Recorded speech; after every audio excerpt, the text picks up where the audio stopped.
Hello and welcome. I'm Thomas Porteous and you're watching the World Report on NewsX World. Let's take a look at some of the top headlines of the hour.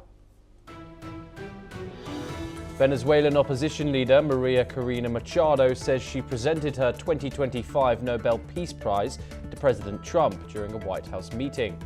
The Norwegian Nobel Committee says the prize cannot be transferred, and Trump praises the gesture but does still not endorse her.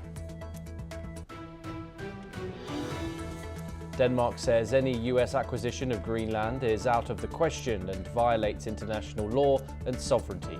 The statement comes after the White House says European troops have not changed Trump's goal to acquire the island. Trump announces the creation of a board of peace to oversee efforts to end the war in Gaza. The White House says the body will focus on diplomatic and security steps towards stability.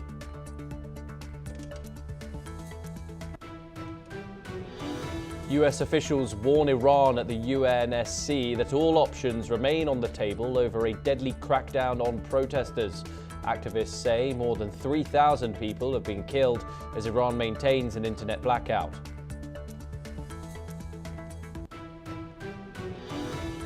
Israeli airstrikes kill at least 10 Palestinians in Gaza as the US says ceasefire talks have moved to a second phase. Health officials report a 16-year-old is among the dead after homes are hit in Deir al-Bala. European soldiers begin arriving in Greenland to boost security after talks reveal a fundamental disagreement with the US. France, Germany, Norway and Sweden are taking part in the deployment. President Trump threatens to invoke the Insurrection Act to deploy US military troops to Minnesota to quell protests over ICE action. The warning follows clashes in Minneapolis after a federal agent shot a man in the leg, and protests surged after a previous fatal shooting by an ICE officer. Former South Korean President Yoon Suk-yeol faces his first court ruling over a failed martial law declaration. He could also have 10 years in prison if convicted of obstructing an arrest warrant.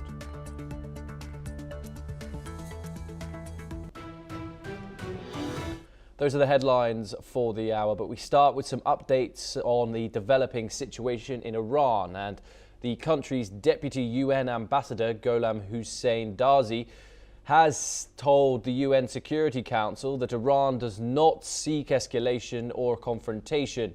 He also accused US Ambassador to the UN, Mike Waltz, of resorting to lies, distortion of facts, and a deliberate misinformation campaign to conceal his country's direct involvement in steering unrest in Iran to violence. He added that any act of aggression against Iran will be met with a decisive, appropriate, and lawful response. Meanwhile, Waltz has stated that the United States stands with the people of Iran and that all options are on the table for President Trump. Joining us now is Shruti Dasgupta. She is an international affairs expert. She joins us live from New Delhi to discuss this situation in Iran.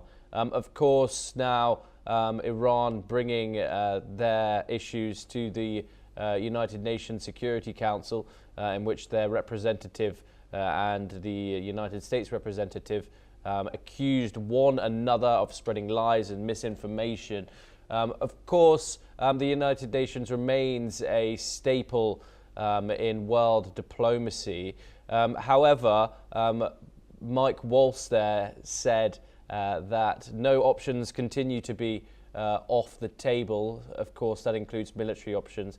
Right now, with news of the protests scaling down, what do you think the United States is likely to take, given the fact that these sanctions have been imposed already, along with tariffs, but we are also seeing United States officials being removed from military bases in the region? Well, you're absolutely right there, Thomas. Thank you for inviting me. Although the reports that we have coming in from Iran have very low veracity because of the internet blackout. So we're only hearing what the regime wants us to hear. rather than the original stories or what people might or might not be suffering. Do I support the Iranian regime? No. Do I support the right of the people to protest? Yes. Do I support USA aiding those people? No, because that is actual international interference into another nation's politics. And this is exactly what we are witnessing in the UN today, when the US representative goes ahead and says that all options are open. Basically, they are willing to use any form, whether it is political, whether it is economical, whether it is subterfuge of some sort, whether it is a CIA internal operation, whether it is a military blockade like we saw with Venezuela, all those options remain on card for Iran. Why? Why Iran? Why this way? Because they feel it's in the weakest form, which is true. The economic sanctions and the snapback sanctions have ensured that Iran is very weak after the 12-day war. The protest that actually began with the shutting down of shops by shopkeeper because of the economic suppression they were facing. They did not begin as an oppression of the Mullah regime. They were not this was not about the hijab. This was about suppression felt due to economic slowdown in the nation. And that has taken on another life because there are other people who felt unheard, and it organically or inorganically has developed into this large fire that is taking on at least the outer ring of the Iran's nation. When these conversations are happening in UN, and UN is just simply a stage to voice these concerns, they are unable to shackle USA from interfering. However, they are unable to sanction any nation which is of the Western powers when they break international law. The sanctions on Iran already exist. So what can the UN actually do? Can they send a humanitarian mission? They can try. They can't still as yet have, the IAEA still doesn't have full access to the nuclear places in Iran. So they can try. Can they ensure that human rights are valued? No, they can only issue condemnations if they find something against it. So it's a very futile thing that is happening there. Yeah, and Shruti, of course, 2026 seems to be a extremely busy year when it comes to United States foreign policy. Trump seemingly off some sort of high off that initial Venezuela operation, which occurred on the 3rd. However, at home, he campaigned on taking the United States out of forever wars. Now, a lot of people, both Democrats and Republicans alike, have criticized Donald Trump and his foreign intervention so far. If this does escalate into something and the United States does get involved militarily, how will that affect Donald Trump at home, in particular, of course, going into these elections in November of this year? It won't really affect him much because for him, Venezuela has become a chest thumping thing that we spoke about yesterday. He's very happy about it. He calls it exactly that. He uses it as an example, whether it is to pressurize Greenland, whether it is to pressurize NATO, whether it is to pressurize Iran. It has become an example of the might and the unchecked powers that he holds. And the Senate has been unable to block. In fact, they've passed a law where his use of military in such circumstances cannot be questioned. He cannot be impeached. He cannot be put to question for the way he is being very dictatorial and imperialistic in his mindsets about foreign policies or interference in other nations. Tulsi Gabbard, when she became part of the Trump regime, she said very, very categorically that Trump regime is not going to be a regime which is going to enforce regime changes in foreign nations. But you see what is happening all around the world. So it's been found that all the words that are coming out of people that Trump has put in place on Trump himself, they are trying to ensure that the economic control comes back into USA's hand. Whatever else this may be, this is not about forever wars. This is about just enough amount of war so that they have control of their economy. They have control of the petrodollar. Although the petrodollar deal does not actually exist anymore, but if you control the sources from where crude oil is flowing, then you control what currency can be used in exchange for that oil. So it's a petrodollar in action rather than in policy. So these are things that they're doing quite blatantly, in the upcoming elections, I think a lot of MAGA voters are going to be very happy because to vote for him or his representatives, they're not going to change their vote just because he's attacked other nations. Shruti, do stay with us. We have some sound bites coming in from the UNSC meeting yesterday. Let's listen to them. Seeks neither escalation nor confrontation. However, any act of aggression, direct or indirect, will be met with a decisive, proportionate, and lawful response under Article 51 of the Charter. This is not a threat. It is a statement of legal reality. Responsibility for all consequences will rest solely with those who initiate such unlawful acts. I would like to address the allegation put forward by the regime that these inspired protests are somehow a foreign plot to give a precursor to military action. Everyone in the world needs to know that the regime is weaker than ever before and therefore is putting forward this lie because of the power of the Iranian people in the streets. They are afraid. They're afraid of their own people. Iran says it's ready for dialogue, but its actions say otherwise. This is a regime that rules through oppression, through violence, and through intimidation, and has destabilized the Middle East for decades. Well, enough is enough. We all have a responsibility to support the Iranian people and to put an end to the regime's neglect and oppression of the Iranian nation. Colleagues, let me be clear.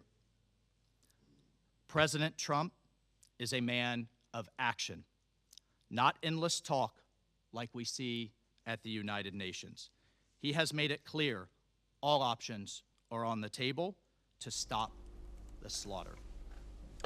Next, we turn to a related development, and according to reports, Israeli Prime Minister Benjamin Netanyahu has asked US President Donald Trump to delay any potential American strike on Iran.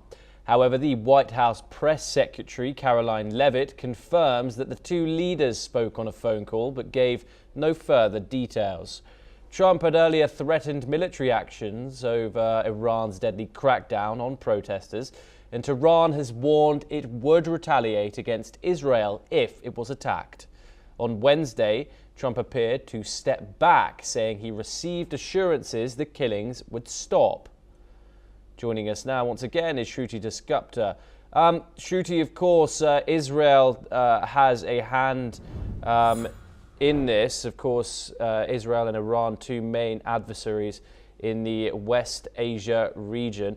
What intention or what could be behind these reports that Benjamin Netanyahu wants Donald Trump to not conduct these strikes on Iran, particularly as the protests were at their height, which of course we now are receiving reports that they're scaling down. What could Benjamin Netanyahu's motive be in withholding these strikes?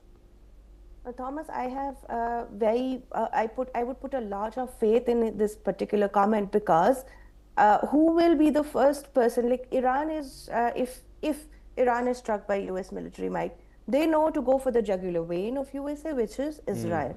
And they've already fought a war, and so there is already enough differences there. So if they go for Israel, they know that USA will have to back off and then fight a war that side. Iran is the place that sponsors three non-state actors, Hezbollah, Houthis, and Hamas. The war with Hamas is still not over. The Gaza peace, as you mentioned in your reports earlier, is still on shaky grounds. It's still a conversation that is still happening. So they know that Israel is vulnerable.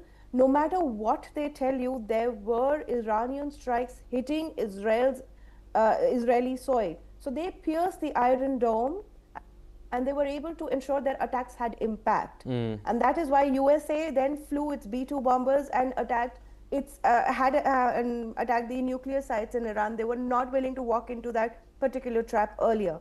So this shows me that when Iran has said that we are going to respond and Israel says back off, I would believe that they know that Iran is ready and primed to strike Israel in a take everybody else down with me if I'm going down kind of scenario.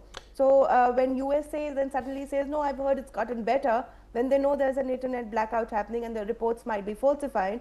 And we already know there are executions planned for Wednesday of Soltani, who's one of the leaders of the protest. We know that USA has probably heard that Iran will go down in flames, but it will take a little bite of Israel and other US interests in the Middle East when it does go down. Shruti Dasgupta, thank you very much for giving us your insight and joining us here on NewsX World. Of course, we'll keep our viewers informed on those developments as we get them. But moving on now and over to the Americas, and Venezuela's acting president, Delcy Rodriguez, has called on the US to show respect for the dignity of ousted leader Nicolas Maduro and his wife Celia Flores. Maduro and Flores were captured by US forces in a military strike on January the 3rd and taken to the United States to face charges. In a speech to lawmakers, Rodriguez insisted her government is not afraid of a diplomatic clash with Washington. She demanded respect for the personal dignity and integrity of Maduro and his First Lady, both now in US custody. Rodriguez also said that Venezuela is ready to engage in diplomacy even as tensions with the US remain high. Let's listen in to what the Venezuelan interim president had to say on the issue. Hay una mancha en nuestras relaciones. Cuando cruzaron la línea roja, atacaron, agredieron, mataron, invadieron y secuestraron al presidente Maduro y a la primera dama. Es una mancha en las relaciones entre los Estados Unidos y Venezuela. Entiendan lo que quiero decir. Sabemos que son muy poderosos. Sabemos, embajador Lanjú y Sergei, sabemos que son una potencia nuclear letal y no tenemos miedo a encarar diplomáticamente a través del diálogo político como corresponde y resolver de una vez y para siempre esta contradicción histórica. No. Venezuela está amenazada.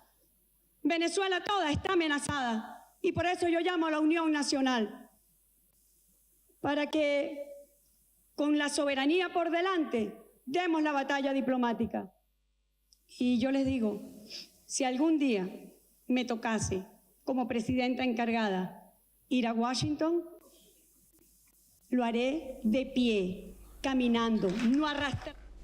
Next we turn from Latin America to Scandinavia, and the Danish Foreign Minister Lars Løkke Rasmussen has ruled out that US acquisition of Greenland after the White House has said that European military mission to the Arctic island had no effect on President Donald Trump's territorial ambitions.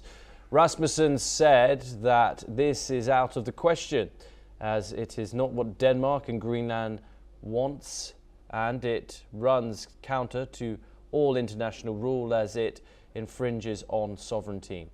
The Greenlandic Prime Minister, Jens Frederik Nielsen, has responded. Let's take a listen in to what he had to say. Det kan godt være lidt svært at fokusere på andet, når vi står i en så stor geopolitisk krise og med trusler om annektering. Tiden er inde til, vi står tydeligt sammen. Galatligt imellem og inden for kongeriget Danmark. Jeg sagde forleden, Grønland vil ikke ejes af USA. Grønland vil ikke styres og kontrolleres af USA. Grønland vil ikke være en del af USA. However, the White House has said that the deployment of European troops in Greenland has no impact on US President Donald Trump's plans to take control of the Arctic island from Denmark. The White House Press Secretary Caroline Leavitt has responded. Let's take a listen in to her statements. Well, to your first question on Greenland, I don't think troops in Europe impact the president's decision-making process, nor does it impact his goal of the acquisition of Greenland. Joining us is Ross Feingold, a political analyst, and he joins us live from Taipei in Taiwan. Ross, thank you very much for joining us. It seems that after this meeting that we saw between the Danish and Greenlandic foreign ministers with the US Vice President and Marco Rubio, that stance from both sides remains unchanged. The Denmark and Greenland want their territorial integrity, and the United States still very much desires the island without question.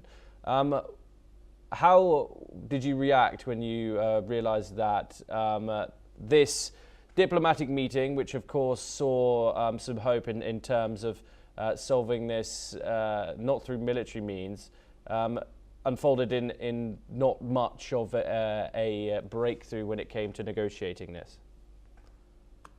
I think the expectations for that meeting were pretty low. At the moment, President Trump's position is quite clear, and that's been enunciated not just by President Trump, but by spokespersons as well. And the position is that President Trump wants Greenland to become part of the United States in whatever format that might be, some kind of Commonwealth, something similar to Puerto Rico, Guam, some of these other overseas territories of the United States, or in theory it could be a state as well. But the thing that Trump at the moment doesn't seem to be interested in is what Greenland and Denmark are proposing, which is that we're happy to lease additional territory to the United States for military bases, and we're also willing to talk to the United States about greater access for mining. But again, that's not what President Trump wants. So at the moment, they could talk endlessly, but there's no way to bridge that gap. The United States, apologies, Europe, of course, has pledged solidarity with Denmark and the people of Greenland. What is the European bloc trying to achieve by placing troops on the island just in the past 24 hours? It's hard to imagine the U.S. using military force to take over Greenland, even though the Trump administration has not eliminated that possibility. So however unlikely that possibility does exist, with the deployment of European troops, however small that force is, and however, frankly, inferior it is against the strength of the U.S. military, it does have a deterrent effect. I don't think the Trump administration wants to be in a war with its European allies where not just American soldiers, but European soldiers would be dying in a fight over who has control over Greenland. So it does have some deterrent effect. And also there's the political message where Europe is saying, they're not quite saying enough is enough, because there probably are more actions they could take if they really wanted to show anger at President Trump. But they are showing unity, and they're showing support not just for the government of Denmark, but also for the people of Greenland as well. So if you're a European, I think you need to be happy that the political leaders are starting to take some action. Yes, Ross, do stay with us as we move over to the Indo-Pacific for our next story. And a new deal calls for Taiwan's chip-making companies to invest and build in the United States. In return, Washington will lower the tariffs on Taiwanese goods to 15% from a previous 20%. According to the U.S. Commerce Department, the agreement will drive a massive reshoring of America's semiconductor sector. Tariffs on sectors like auto parts, timber and lumber will be capped at 15%, while generic pharmaceutical products and certain natural resources will see no duties, the Commerce Department have indeed added. Taiwanese chip and tech businesses will make new direct investment combines at least $250 billion in the US to expand capacity in advanced semiconductors and artificial intelligence. The Trump administration said that Taiwanese producers, who Taiwan will guarantee an additional $250 billion in credit to facilitate further investment in the US. The administration further added that Taiwanese producers who invest in the US will also be treated more favorably for future semiconductor duties. Taiwan's Vice Premier Cheng Li-chiun has responded. Let's take a listen in. 的谈判的结果是，我方取得2个最优惠待遇，对等关税15%不叠加，是美国逆差国中最低的税率。那另外，我们同时也针对美国未来若课征232半导体及衍生品关税时，美方承诺将给台湾最优惠待遇，我们取得2个最优。Joining us once again is Ross Feingold. Ross, how big of a development is this, and who is it comes out more favourably in this deal between Taipei and Washington?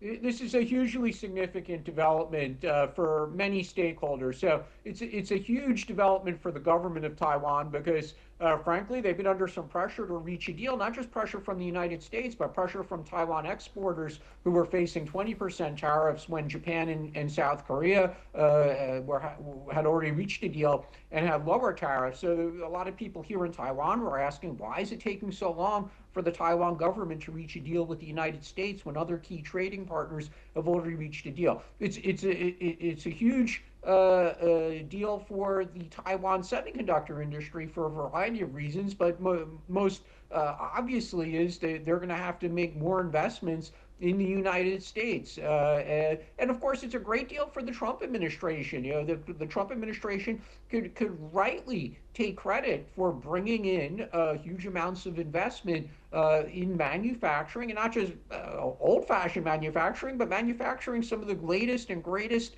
semiconductor chips. And that's going to expand significantly if the money does come in. And I think it's fair to say that a lot of this money will actually come in, and there will be significant investment by the Taiwan tech manufacturing supply chain in the United States. Those are real factories, real jobs for Americans. And from a security perspective, of course, given the threat of a Chinese invasion of Taiwan, there's also national security and supply chain resilience implications for the United States as well.